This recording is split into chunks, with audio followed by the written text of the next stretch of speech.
So here we are on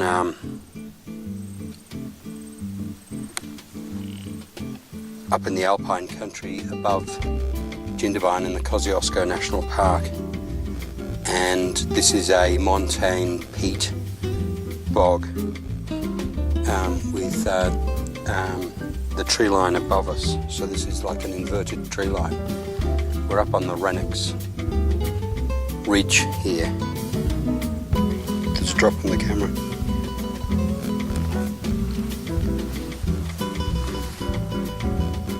One of Renex's bridges, a little bit worn through now, but across part of a watercourse in this swamp.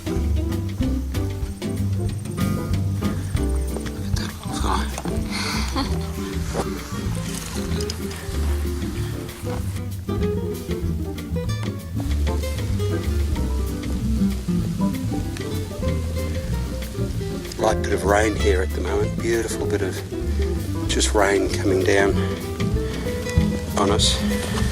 Renex got caught here in a blizzard in 1909 and he ended up catching pneumonia and dying as a result of that storm. You can well see how here, miles from nowhere, in this what is now the Kosciuszko National Park, part of the South Australian Alps, the weather is so variable, so changeable. Talking of changeable, I have to reach for a coat. So back in about 2003, huge bushfires came through this forest. And even though this is being shot in 2017, you can see from the side of the hills the damage that was done. This stand of gums, mountain ash, section of the forest was absolutely devastated, and now there's a huge amount of standing timber that wasn't cleared. Of course, there's thousands and thousands of hectares of this. The big question will be, what happens when the next big fire comes through with all this ready-made timber that's been dried for 15, 20, 30 years, and the eucalypts around them just explode into flame, and then what happens to the trees that have been dried, standing dry for very long periods? What happens to the wildlife through here? This forest is very silent, very quiet, quite eerie in some ways.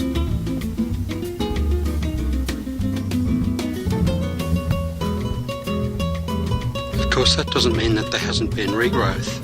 These ghostly white dead gum trees that leave quite impression on you are epiphytes.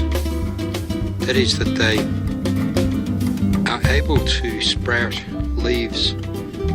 Unlike a lot of trees from other countries, they're able to resprout their leaves from parts of the trunk that didn't die. And so you can see here in this forest that quite a lot of the trees have actually sprouted branches right down at the base. So you've got this basal growth coming back up and forming a new canopy, and even that looks quite eerie. You have a new canopy with green leaves right in the middle of the dead forest. So interspersed between the dead branches are these new growths that haven't quite got up to the height of the old forest yet. It might look sunny down on that lake now, but this place is full of surprises, and even locals who've been here all their lives come up here into the mountains and get caught out. This place is so full of microclimates that create their own weather systems.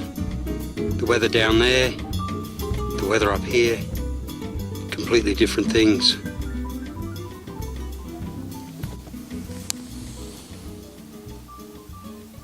And then, of course, Renex had the terrain to deal with. Nothing is horizontal in this landscape. The roads go up, they go down, they wind around. For an Australian engineer, and I presume that's what he was, this landscape presents some formidable challenges. The terrain's one thing, but then there's the soil, the rock. Well, where there is rock, and where there is soil, it's often not soil, it's often peat. Look at this, I can't remember the name of it, but it is one of those very rare... That spiky thing is actually a very rare and endangered species. And I've seen a lot. yeah, well, you get a lot more of it up here in the parks than what you would possibly think. But you know, the parkies treat it like something really special. It's actually quite soft. It's not hard at all. The cattle love it. When you get cattle up in this country, they just eat it out of existence. And that's possibly one of the big problems with it. It looks thorny. It's not that thorny.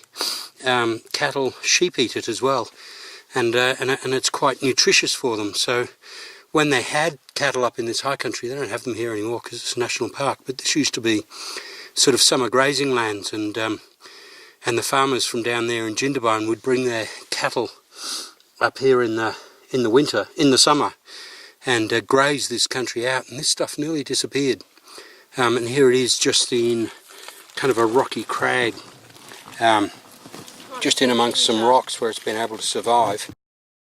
Or sometimes you just get this beautiful white bark and out of the same tree, these gorgeous browns and just this wonderful bark colouring that just seems to be such a magical part of the Australian eucalypt. Absolutely gorgeous stuff, really. What were 1903 Europeans thinking about this country? They were dreaming of Target and Maya. So we just asked ourselves the questions, you know, how did they get materials up here? Remembering this is 1903, flying was still a dream in the mind of men. The Wright brothers hadn't flown yet. There's no real machinery around here. The population of Australia at that stage was it was less than 2 million people. So there's less than 2 million people in the whole continent. Sydney, the nearest city, is 600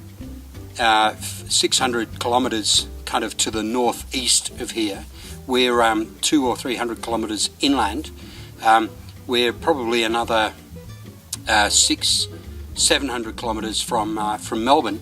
We're a couple of years away from them making a decision that they were going to put the national capital 220 kilometres to the north of here in a place called Canberra. They had been thinking about maybe Dalgety, which is just down the road, but I think by then the decision not to build the capital at Dalgety was perhaps already either made or at least, you know, pretty much set. So, you know, where's the population?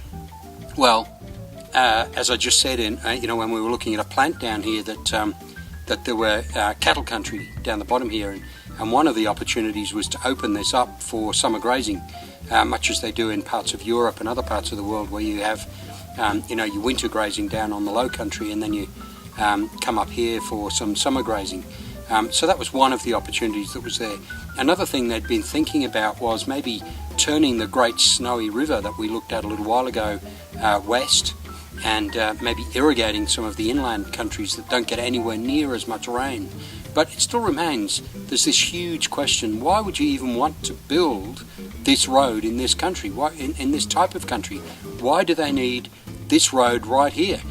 Even today, it remains a bit of a mystery to me. Why was the engineer Renex up here building a road in the first place? What was he doing here? What was his purpose? And where was he going to get materials from? Because, as I said, you know, all right, less than 2 million people. Let me put that a little bit into perspective. That's less than one person every 5 square miles. To put that into metric terms, less than one person every 8 square kilometres for the whole country.